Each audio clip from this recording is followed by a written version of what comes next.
We're currently witnessing an unprecedented moment in time, one where openly queer women aren't just present in pop music, they're dominating it. You open Spotify, there's Billie Eilish on the cover of today's top hits. You get in your car and put on your city's top 40 radio station, there's Chappell Roan's voice resonating from your speakers. You turn on The Tonight Show after a long day at work, there's Gigi Perez performing Sailor Song. No matter how you're consuming mainstream music, these artists, in all of their queer elation, are simply inescapable. For ages, queer women in pop music were relegated to coded lyrics and melancholic ballads. But now, everything's changed. I'm Maya Wagner, ardent music analyst, seasoned music producer, lifetime songwriter, and second-generation queer person since I have lesbian moms. And I'm here today to break down how the queer girls took over pop. The sad queer girl aesthetic.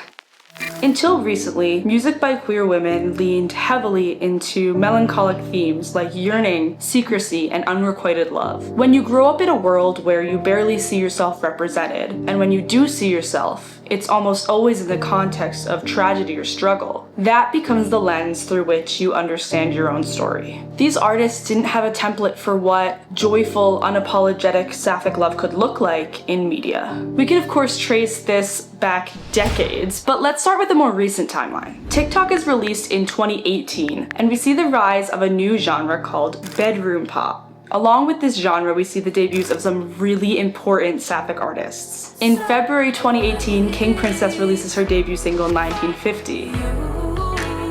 In March 2018, Girl in Red releases her debut single I Wanna Be Your Girlfriend. In 2019, Clairo releases her debut single Bags. All three of these are sapphic songs about unrequited love. Unrequited love. Right? So feeling like somebody's being cold to you in a public space. In 2021, we even see the introduction of a new Spotify playlist, Sad Girls Starter Pack, with the description, sapphic songs that defined your music taste as yearning. The sad queer girl aesthetic wasn't just burgeoning in music though. In movies and TV shows from 2018 to 2020, sapphic relationships were almost always portrayed tragically. The 2020 Netflix series I Am Not Okay With This was headed in the right direction for representation, but of course, it was canceled after just one season. Being queer, especially a queer woman, was presented as inherently tragic. So when artists like Girl in Red and Clairo were making bedroom pop about their sadness and longing, they weren't just making art in a vacuum. They were responding to a cultural movement that told them, over and over again, that their love stories were meant to be sad ones.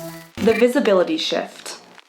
When the COVID-19 pandemic hit in 2020, TikTok exploded, and with it came digital spaces where queer people, and especially young queer people, could build community without geographic limitations. The algorithms started serving up queer talk to people who interacted with LGBTQ+ content. TikTok became this haven for queer people to explore identity openly. And it was during this time that the term WLW, or woman loving women, really took off online. It started showing up everywhere, in hashtags and playlist titles. Women loving women became an inclusive umbrella term. Lesbians, bisexual women, pansexual women. It was softer than lesbian, broader than any single label, and it was a short and sweet acronym that was great for social media and stuff. Women loving women TikTok quickly formed as its own corner of the LGBTQ+ TikTok community. Lil Nas X had already made history with Old Town Road in 2019, but it was his unapologetic queerness in the years that followed that really changed the game. When he released Montero, Call Me By Your Name, in 2021, complete with the iconic music video where he literally gives Satan a lap dance, he proved something crucial. A queer artist could be explicitly, unashamedly queer, and still shoot straight to #1. He didn't code his sexuality, he made it the centerpiece of his art, and the world ate it up. The other thing that TikTok brought was the opportunity for a wider range of artists to be discovered. A song could now blow up on TikTok, and suddenly a bedroom pop artist with a few thousand followers could have millions of monthly listeners on Spotify. Queer artists could now find and reach their audiences directly without having to sanitize their identity or message to appeal to labels or radio programmers who might be uncomfortable with explicitly gay content or content that portrays queerness in a positive light. Which leads me to the queer joy aesthetic. As this shift settles in, we see Muna and Phoebe Bridgers release Silk Chiffon, a song that is literally about gay happiness. She's so soft like silk chiffon. We see Billie Eilish come out and nonchalantly release Lunch, which performs extremely well. I heard that song on Z100, New York's #1 hit music station, countless times.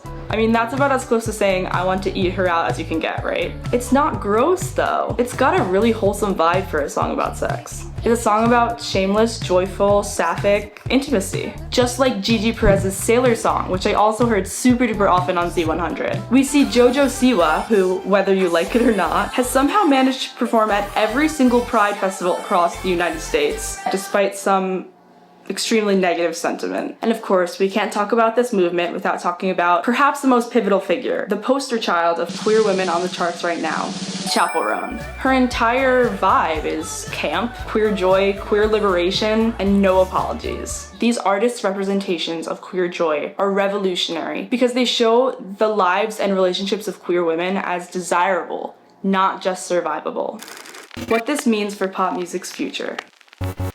As we've covered, deep societal shifts in acceptance and visibility have paved the way for who gets to tell authentic stories in pop. That means that this sapphic pop boom isn't a trend. It's just part of the natural evolution of pop music. The rise of queer women in pop music is impacting the style of songwriting that listeners are drawn to, with more individualized, diverse stories becoming more intriguing. And I think straight artists and songwriters can actually take notes on this.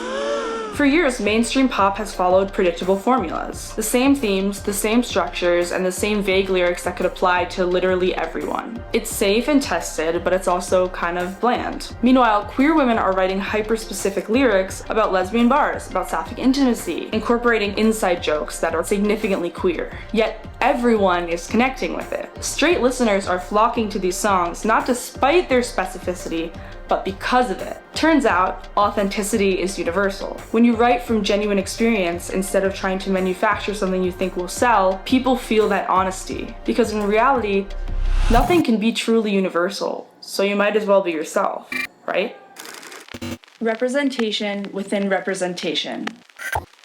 There's something that's really important for me to make space for in this video, and that's the fact that there's a distinct lack of space made for women of color in queer mainstream pop. I also bring tons of bias as the creator of this video, who is obviously a white person, and who primarily listens to what I personally am calling pop music. I'm very out of the loop when it comes to anything R&B or hip-hop, but I can say that when it comes to my point of view as a queer upper-middle-class white woman, I think that the sapphic pop boom that we speak of is extremely dominated by white women. And this isn't a history lesson, but we need not forget who the pioneers of the LGBTQ+ rights movement were.